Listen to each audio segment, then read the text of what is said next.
Budget 2024 में केंद्रीय मंत्री निर्मला सीतारमण ने कई क्षेत्रों में बड़े ऐलान किए। ऐसे में आपको ये बताते हैं कि चीन और पाकिस्तान की तरफ से दो तरफा चुनौतियों का सामना करने वाली भारतीय सेना के लिए बजट में क्या कुछ ऐलान किया गया है।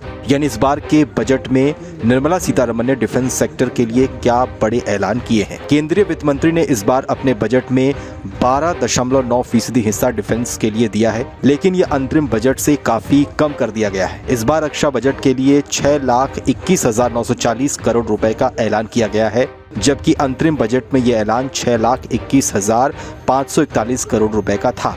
पिछले साल की तुलना में ये बजट मात्र 4.72% बढ़ाया गया है। पिछले साल का रक्षा बजट 5,93,000 करोड़ रुपए से थोड़ा ज्यादा था। वित्त मंत्री ने इस रक्षा बजट में 1,05,000 करोड़ रुपए का ऐलान सिर्फ इसलिए किया है ताकि आत्मनिर्भर भारत के तहत देश की कंपनियों से रक्षा की खरीद फरोख्त की जा सके, उन्हें बढ़ावा दिया जा सके। आपको बताएं तो भारत ने डिफेंस सेक्टर में मेक इन इंडिया को लेकर तेजी से काम करना शुरू कर दिया है।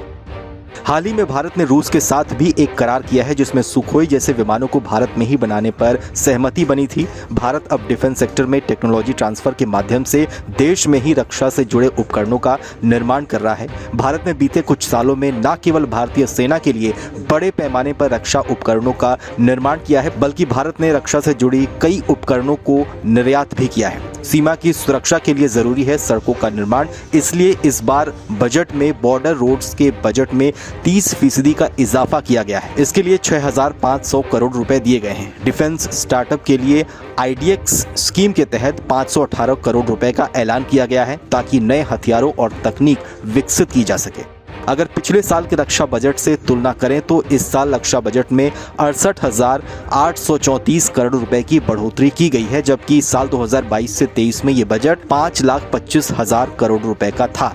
इस साल फरवरी में पेश किए गए अंतरिम बजट में रक्षा के लिए 6,24,000 करोड़ रुपए का प्रावधान था। साल 2025 के हिसाब से अंतरिम बजट थोड़ा कम जरूर था, लेकिन बाकी मंत्रालयों की तुलना में यह सबसे ज्यादा था।